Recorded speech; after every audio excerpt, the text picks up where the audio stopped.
तो एपिसोड 1 की स्टार्टिंग में हमें एक हंसता खेलता चाइनीज शहर दिखाया जाता है, जहाँ की टेक्नोलॉजी 2050 से कम की नहीं होती, लेकिन फिर भी यहाँ पर धार्मिक और मॉडर्न लोग एक साथ शांति से जिंदगी बिताना पसंद करते हैं। एक दिन सिटी पर एक जाइंट फ्रॉग अटैक कर देता है, जिसकी नेगेटिव एनर्जी उसके शरीर से भी काफी ज्यादा खतरनाक होती है, जिससे सिटी में तबाही मच जाती है। तभी एंट्री होती है अपने सुपर हीरोज, जिन्हें सीरीज में इमोर्टल कहा गया है। वे लोग जाइंट फ्रॉग से लड़ने की कोशिश करते हैं, लेकिन उनकी पावर्स फ्रॉग के सामने कमजोर पड़ जाती है, बल्कि फ्रॉग उनके एक साथी को बुरी तरह से जख्मी कर देता है। दूसरी तरफ हमें एक छोटा बच्चा दिखाया जाता है। उसे बाहर क्या हो रहा है उससे कोई लेना देना नहीं होता। वो मस्त होकर एक शॉप से नूडल्स का पैकेट लेता है और उसमें मसाला डालकर खाने लगता है। तभी हीरोज में से एक, जिसका नाम जू है, वो बच्चे को खतरे के बारे में वार्न करने की कोशिश करता है, लेकिन उसकी आवाज बच्चे तक नहीं पहुंच रही थी। जिसके बाद वो फ्रॉग के हमले से बचते हुए बच्चे को एक साइड में लेकर आता है और उसे अपने घर जाने के लिए कहता है। उसके बाद जू फ्रॉग से लड़ने के लिए जाता है।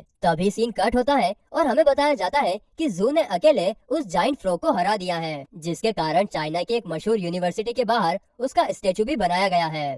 फिर सीन पूरी तरह से शिफ्ट हो जाता है वंग की तरफ, जिसका कॉलेज में आज पहला दिन होता है तो कुछ सीनियर्स उसे बुली कर रहे थे। तभी अचानक से उन लोगों के बीच एक धमाका होता है, जो कि एक बेहद खूबसूरत लड़की, जिसका नाम सुन है, उसने किया था, और उसका भी आज कॉलेज में पहला दिन होता है। उससे डरकर सीनियर वहाँ से भाग जाते हैं। आगे सुन वंग से फ्रेंडशिप करने के लिए अपना हाथ आगे बढ़ाती है, लेकिन वंग ठहरा सख्त लोंडा। वो सुन को मना तो करता है, साथ ही में वो उसे अपनी जान बचाने के लिए कुछ पैसे देकर चुपचाप वहाँ से चला जाता है। ये देखकर सुन की आंखें बड़ी हो जाती हैं और वो पत्थर की बन जाती है, ये सोचकर कि कैसे कल के आए लड़के ने उसका पोपट बना दिया। जिसके बाद हम सभी स्टूडेंट्स को एक बड़े से हॉल के सामने देखते हैं। दरअसल यहाँ पर डिसाइड किया जाता है कि फ्रेशर स्टूडेंट्स किस क्लास में जाएंगे, क्लास ऑर्डिनरी या फिर क्लास एलाइट में। और इस चीज को डिसाइड किया जाता है एक फ्रॉग के स्पिरिचुअल फोर्स पर हिट करके। दोस्तों, यहाँ पर मैं आपको बताता चलूं कि ये उसी जाइंट फ्रॉग का स्पिरिचुअल फोर्स है जिसे हमने मूवी की स्टार्टिंग में इमोर्टल हीरोज के साथ लड़ते हुए देखा था। उसे इसी कैंपस में कैद करके रखा हुआ है। अब सभी स्टूडेंट्स एक एक कर फ्रॉग पर अपनी स्पिरिचुअल फोर्स से हिट करने लगते हैं, जिसके कारण कुछ स्टूडेंट्स क्लास ऑर्डिनरी में जाते हैं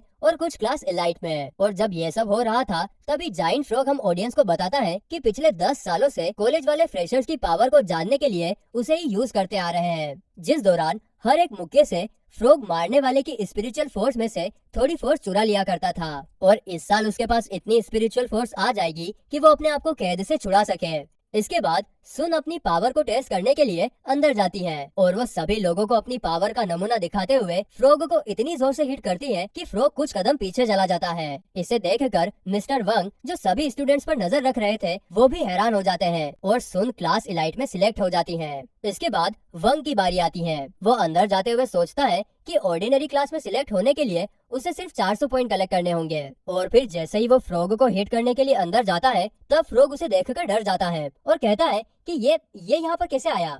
तभी हमें फ्लैशबैक दिखाया जाता है। जब जू जाइंट फ्रॉग से लड़ने के लिए जा रहा था, तभी फ्रॉग ने उसे एक ही झटके में मारकर दूसरी तरफ फेंक दिया था। तभी वहाँ पर एक बच्चा आता है जो अपने नूडल्स का पैकेट लेने के लिए एक ही किक में जाइंट फ्रॉग को मार गिराता है, और वो बच्चा और कोई नहीं बल्कि वंग था। इसीलिए प्रेजेंट में वंग को देखकर जाइंट फ्रॉग की फट रही है, क्योंकि उसकी स्पिरिचुअल फोर्स बाकी स्टूडेंट से काफी ज्यादा हाई होती है। आगे वंग जाइंट फ्रॉग को काफी हल्के से मुक्का मारता है, लेकिन उसके इतने हल्के मुक्के से भी फ्रॉग की हालत काफी खराब हो जाती है। वो अपनी जगह पर पलट गया था। इसे देखकर बाहर खड़े लगभग सभी स्टूडेंट्स हैरान रह जाते हैं कि जिस लड़के के बारे में हम लोग सोच रहे थे कि वो काफी वीक है, उसने एक ही मुक्के में जाइंट फ्रॉग की स्पिरिचुअल फोर्स को खत्म कर दिया। ये देखकर सुन भी काफी ज्यादा हैरान हो जाती है। इसके बाद मिस्टर वंग को क्लास एलाइट में ही डाल दिया जाता है। आगे हमें क्लास एलाइट का एक लेक्चर दिखाया जाता है, जहाँ पर वंग भी सभी स्टूडेंट्स के साथ बैठा हुआ था और सामने टीचर उन्हें किसी भी चीज को अपने समन करने की स्पेल सिखा रही थी,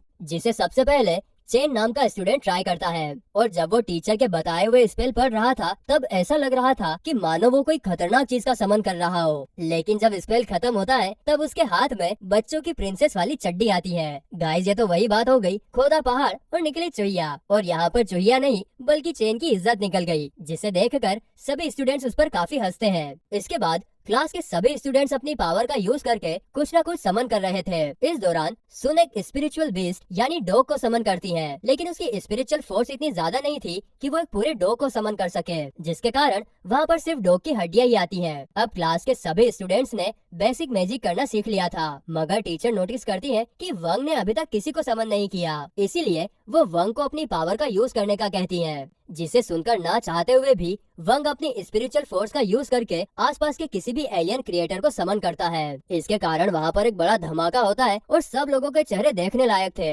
मानो उन्होंने कोई भूत देख लिया हो। वंग ने जाइंट फ्रॉग को समन किया था, जो जू की कड़ी स्पेल में कैद था। वहीं जाइंट फ्रॉग वंग को एक बार फिर अपने सामने देखकर घबरा जाता है, और घबराए भी क्यों ना, वंग ने एक बार पहले ही अपनी स्पिरिचुअल फोर्स का यूज करके उसे हराया था, वो भी तब जब वो बच्चा था, और अब तो वो बड़ा हो चुका है और चाहे तो वो अपनी पावर का यूज करके फ्रॉग का नामो निशान मिटा सकता है। आगे जाइंट फ्रॉग को देखकर सभी स्टूडेंट्स काफी ज्यादा डर जाते हैं, मगर तभी टीचर फुर्ती दिखाते हुए सुन के समन किए हुए डॉग को जाइंट फ्रॉग की तरफ फेंकती है और अपनी स्पिरिचुअल फोर्स से दोनों को कंबाइन करके एक फुल डॉग में कन्वर्ट कर देती है, जिसे देखकर सभी स्टूडेंट्स को डॉग काफी पसंद आता है। लेकिन ये सब जाइंट फ्रॉग जो अब डॉग में बदल गया था उसे जरा भी पसंद नहीं आता। तभी वंग क्लास से बाहर जाने लगता है, जिसे देखकर टीचर समझ जाती है कि वंग कोई आम बच्चा नहीं है, क्योंकि उसकी स्पिरिचुअल फोर्स बाकी बच्चों से काफी अलग है। और फिर इसी के साथ हमारा एपिसोड खत्म होता है।